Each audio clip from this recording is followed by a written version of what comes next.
शुक्रगुज़ार आहियां साईं अतीकुर रहमान सोलंकी साहब जो जंहिं असां सभिनी साथियुनि खे हिते मधु करे गॾु कयो। ऐं उन खां अलावा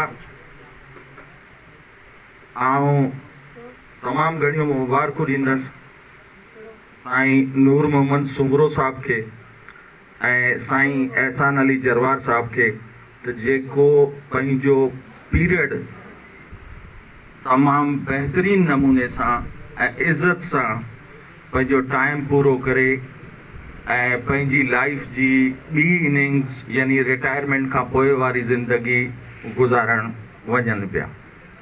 उन में साईं जे टेन्यूअर खे आउं जेकॾहिं साईं नूर मोहम्मद सुंगरो साहब जे टेन्यूअर खे जेकॾहिं आउं ॿिनि हिसनि में टोड़ियां त जेको शुरू वारो पीरियड हो, छो जो वाखाण बि सभिनी कई आहे, ऐं वाखाण बि कंदुसि, गॾोगॾु ॿियो जेके कुझु शयूं आहिनि उहे बि बयानु कंदुसि।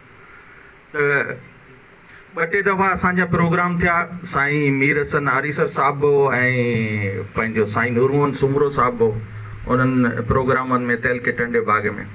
त जॾहिं स्टार्ट हो साईं वारा बिना मुक़ाबले आया त उते जेके तक़रीबात में स्पीचिस थियूं त शुरू में आउं साईं मीर हसन साहब खे चवंदो हुउसि, साईं कहिड़ा लाश असांजी ॻिची में आया अथव, को कमु कोन था कनि हो तो।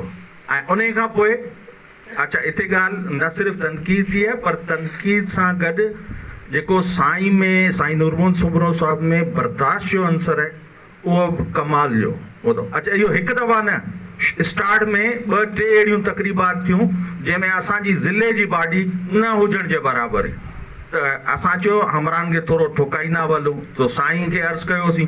पोइ उन खां पोइ ख़बर न आहे साईं कहिड़ो गेर आहियूं, ठीकु आहे। पोइ उन लाश मां जेको लफ़्ज़ मूं चयो लाश कहिड़ा कंध में आया थो, पोइ साईं जे लाइ असां वटि हिकिड़ो लफ़्ज़ मशहूरु थी वियो घोट।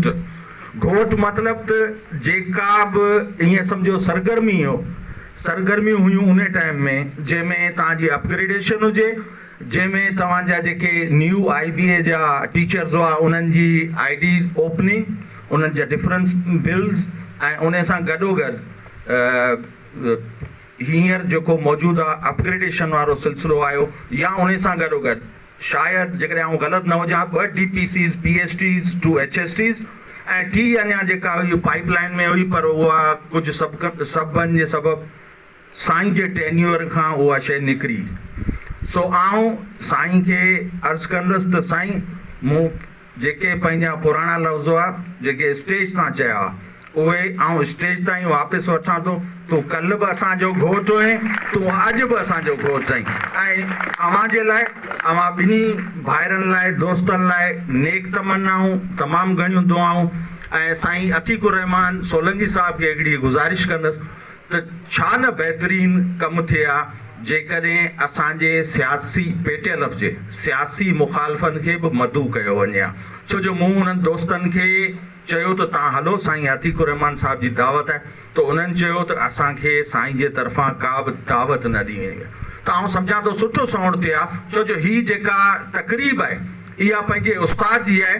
इन में को बि सियासी धड़ो या सियासी धुर न आहियूं, पाण सभु उस्ताद आहियूं। पंहिंजे लाइ हिक ॿिए लाइ इज़त ऐं शफ़क़त हुजणु खपे। ऐं आउं साईं अतीकुर रहमान सोलंकी साहब खे ज़ाती तौर ते सुञाणां थो त साईं जी दिलि ऐं साईं जी शख़्सियत उहा तमामु घणी सखावत ऐं पाण चऊं हिकिड़ो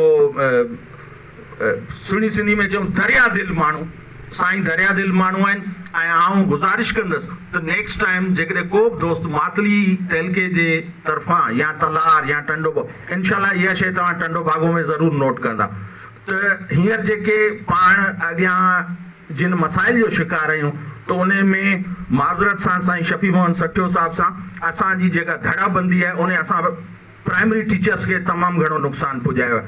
पोइ उन में फ़र्ज़ु करियो उस्तादनि जो मफ़ाद जे करे या उस्तादनि जे कमनि कारनि जे सिलसिले में असीं मञूं था त जेका असांजी मरकज़ी जेका क़यादत हुई उहा जेका कमु करणु खपंदो उहो कोन करे सघी। ऐं स्टेज तां इहो बि इक़रारी आहियां, पर उन सां गॾोगॾु साईं सां गॾु असां गुज़िरियल 4-5 धरणनि में बि कराची में गॾु हुआसीं।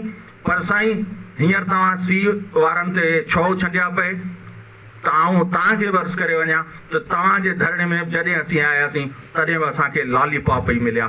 अलाह तव्हां सभिनी खे ख़ुशि रखे। वॾियूं महिरबानियूं।